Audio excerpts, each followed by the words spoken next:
Au cœur d'une salle de sport bondée, vibrante d'énergie et de bruit, où le claquement métallique des haltères se mêle aux respirations lourdes et aux conversations chargées d'ego, les muscles semblent parler plus fort que le caractère. Les miroirs tapissant les murs ne servent pas seulement à corriger les mouvements, mais deviennent le théâtre d'une vanité omniprésente, où chacun observe, compare, juge et cherche à affirmer sa domination par l'apparence. Ici, la force se mesure à la taille des biceps, au nombre de regards attirés et à l'assurance affichée, plus qu'à la discipline silencieuse. C'est dans cet univers saturé de confiance ostentatoire et de compétition muette qu'un homme simple avance lentement, presque imperceptible, en poussant un chariot de nettoyage aux roues grinçantes. Son passage ne provoque ni curiosité ni respect, seulement l'indifférence la plus totale.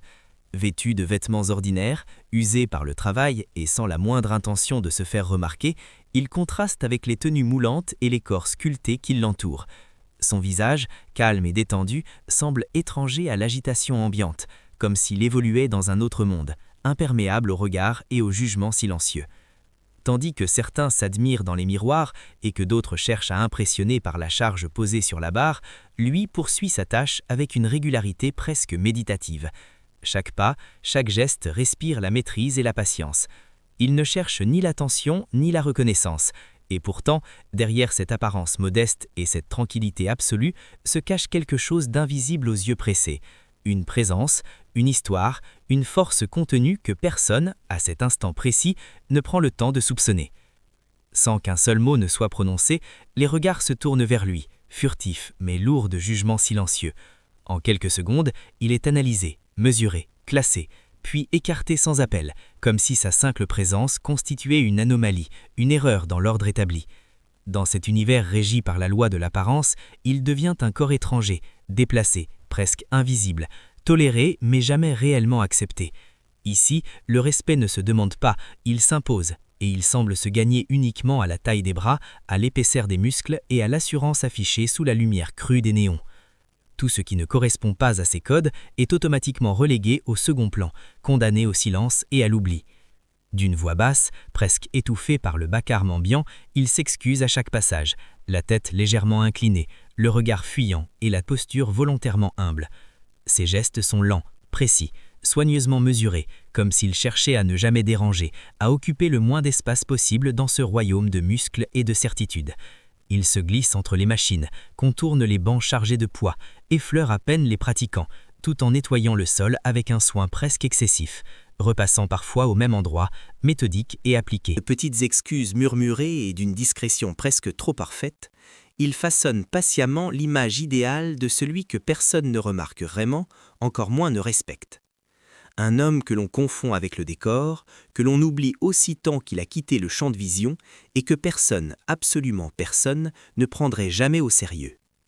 Et pourtant, derrière cette façade construite avec tant de minutie, se cache une maîtrise silencieuse que nul ne soupçonne encore. En observant discrètement un entraînement, immobile à quelques pas, il laisse son regard suivre les mouvements, les charges, les erreurs que personne ne prend le temps de corriger. Après un instant d'hésitation, il s'approche timidement, presque à contre-cœur, comme s'il s'excusait déjà d'exister dans cet espace. D'une voix hésitante, en choisissant ses mots avec une prudence extrême, il suggère, presque en demandant la permission, qu'il existe peut-être une autre manière de faire, un exercice plus efficace, plus juste, capable d'apporter de meilleurs résultats. Mais sa remarque ne rencontre ni curiosité ni écoute. En réponse, ce sont des sourires moqueurs, des rires étouffés, des regards condescendants et toute l'arrogance de ceux qui se croient au sommet, convaincus que la force se limite à ce qu'ils voient dans le miroir. Son conseil est balayé d'un geste, son existence minimisée, et dans cette salle où l'ego fait la loi, l'humilité est perçue non pas comme une qualité, mais comme une faiblesse risible. Un coach finit par intervenir, interrompant la scène avec une assurance tranchante. D'une voix ferme, il rappelle ses années d'expérience, ses certifications, son statut, comme pour ériger un mur invisible entre lui et cet homme qu'il ne considère même pas comme un père. Le message est clair, brutal dans sa simplicité. Ici, il n'y a pas de place pour l'avis d'un simple nettoyeur. Chaque mot est soigneusement choisi pour remettre chacun à sa place et surtout pour rappeler qui détient l'autorité dans cette salle. L'instant bascule alors dans une humiliation à peine voilée, mais suffisamment lourde pour être ressentie par tous. Les rires se figent, certains détournent le regard, d'autres feignent de ne rien avoir entendu, préférant s'accrocher à leurs exercices plutôt que d'affronter le malaise. Le silence qui s'installe n'est pas un silence de respect, mais de lâcheté collective où chacun fait semblant que rien ne s'est passé, tandis que l'homme au chariot de nettoyage encaisse sans répondre, absorbant l'affront avec un calme déroutant. Sans chercher à se justifier ni à répondre aux provocations, il se contente d'agir. Calmement, presque mécaniquement, il saisit une serpillière industrielle, de celle que l'on manipule chaque jour sans jamais y accorder la moindre importance. Un objet banal, invisible, relégué au rang d'outil sans valeur. Il la soulève et la tient naturellement entre ses mains, comme s'il s'agissait simplement d'un prolongement de son travail, sans la moindre mise en scène, sans effort apparent. Autour de lui, les rires éclatent aussitôt, francs et bruyants, portés par la certitude d'assister à un spectacle ridicule. Les regards s'illuminent d'ironie, certains se rapprochent, d'autres sortent déjà leur téléphone. Puis, d'une voix moqueuse, une question fuse dans l'air, tranchante et pleine de mépris. « C'est lourd, ça ?» Avant même de la soulever, il prend le temps d'ajuster calmement sa prise, repositionnant ses mains avec une précision presque cérémonielle. Ses doigts se referment lentement autour du manche, sans trembler, sans hésiter. Il redresse légèrement le dos, ancre ses pieds au sol, puis inspire profondément, un souffle long et maîtrisé, comme s'il se préparait non pas à impressionner, mais simplement à exécuter un geste qu'il connaît par cœur. Pendant ce bref instant, quelque chose change dans l'atmosphère. Le vacarme habituel de la salle, les poids qui s'entrechoquent, les conversations bruyantes, la musique agressive, semblent soudain s'atténuer, comme si le lieu lui-même retenait son souffle. Les rires se figent, les regards se fixent, et même ceux qui ne prêtaient aucune attention quelques secondes précédemment ressentent, sans pouvoir l'expliquer, qu'un basculement est imminent. Ce n'est qu'une fraction de seconde, presque imperceptible, mais elle suffit à faire naître un malaise étrange, une intuition collective. Quelque chose d'absolument inattendu est sur le point de se produire. Et dans ce silence suspendu, l'homme que personne ne prenait au sérieux n'est plus tout à fait invisible. D'un mouvement ferme, net et d'une facilité presque insultante pour ceux qui regardent, il soulève la serpillière d'une seule main, sans élan, sans effort visible. Le geste est fluide, maîtrisé, comme s'il manipulait un objet sans le moindre poids. Puis, avec un calme déconcertant, il la fait simplement passer dans l'autre main, testant l'équilibre, contrôlant la charge, toujours avec la même aisance irréelle.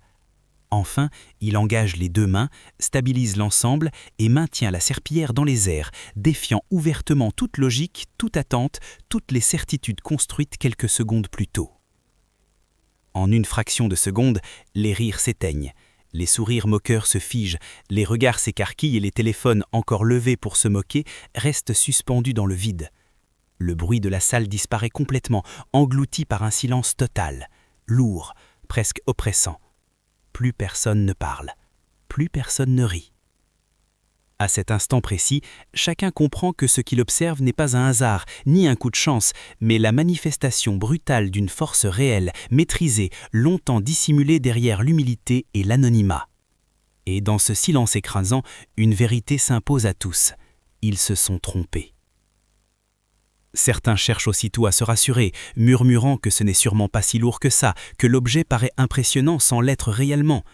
D'autres, incapables d'accepter ce qu'ils viennent de voir, évoquent un possible trucage, une mise en scène, n'importe quelle explication capable de préserver leur certitude et leur ego. Les voix se veulent assurées, mais elles tremblent, trahissant un doute profond que personne n'ose formuler à haute voix.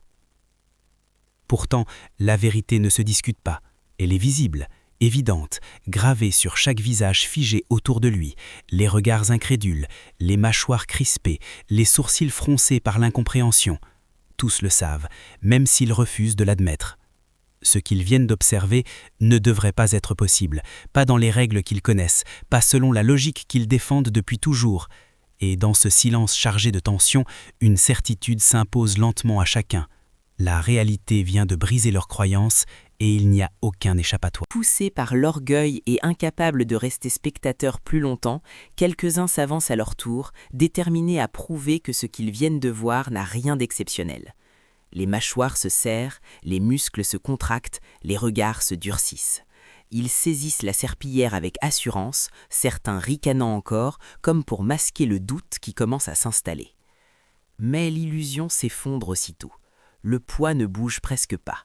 Les visages rougissent, les bras tremblent, les corps se crispent dans un effort inutile. L'un après l'autre, ils échouent lamentablement, contraints de relâcher prise, détournant le regard pour fuir la honte. Aucun commentaire, aucune excuse. Ils reculent en silence, avalant leur fierté avec difficulté. L'atmosphère change brutalement. La moquerie laisse place à un malaise lourd et palpable, une gêne collective qui envahit l'espace. Les conversations cessent, les regards se baissent, et dans cette salle autrefois bruyante, plus personne n'ose rire. Le respect, tardif mais inévitable, vient de s'imposer sans qu'un mot n'ait été prononcé. Sans le moindre discours, sans chercher à en rajouter et sans même juger utile de se présenter, il laisse parler les faits. Aucun geste inutile, aucune démonstration théâtrale, seulement une technique irréprochable, un contrôle absolu et une force parfaitement canalisée, celle que l'on reconnaît immédiatement chez les athlètes d'élite. Chaque mouvement est précis, économique, dénué de toute arrogance, révélant des années de discipline et de travail silencieux. À travers cette simplicité désarmante, il prouve une vérité que beaucoup découvrent trop tard. La véritable compétence n'a pas besoin d'être annoncée, ni expliquée, ni revendiquée à voix haute pour exister. Elle s'impose naturellement, au moment juste, sans bruit et sans excuse. Et dans ce silence respectueux qui s'installe, tous comprennent enfin que la plus grande force n'est pas celle qui se montre en permanence, mais celle qui attend patiemment d'être révélée. Désormais, les regards ont changé de nature. Ceux qui, quelques instants plus tôt, jugeaient en silence, cataloguaient et excluaient, cherchent maintenant à comprendre. Les yeux se font attentifs, presque humbles. Les mêmes bouches qui riaient posent des questions, demandent des conseils, guettent la moindre indication. L'arrogance s'est dissipée, remplacée par une curiosité respectueuse et une admiration difficile à dissimuler. Autour de lui, on observe chaque geste avec une attention nouvelle, comme si l'homme autrefois ignoré venait soudain d'acquérir une présence incontestable. Cet homme qui, il y a quelques minutes à peine, passait pour invisible, devient un repère, une référence silencieuse. Et sans avoir rien réclamé, sans avoir changé d'attitude, il incarne désormais une vérité simple et implacable: le respect n'est pas accordé à l'apparence, mais à ce qui se révèle lorsque les certitudes s'effondrent. Il repose lentement la serpillière sur le chariot, avec le même calme et la même précision qu'au début, comme si rien d'exceptionnel ne venait de se produire. Il ajuste ensuite son uniforme, lisse un pli presque invisible, puis reprend sa place sans un mot, sans un regard en arrière. Aucun sourire de victoire, aucune recherche de reconnaissance, seulement le silence et la dignité de celui qui n'a rien à prouver. Derrière lui, il laisse une salle de sport figée, marquée à jamais par ce qu'elle vient de vivre. Les certitudes se sont effondrées, les égos ont été réduits au silence et chacun encaisse la leçon à sa manière. De la façon la plus brutale, mais aussi la plus honnête, tous viennent d'apprendre que la vraie force ne se mesure ni à l'apparence, ni au volume des muscles, mais au caractère, à la discipline et à l'humilité.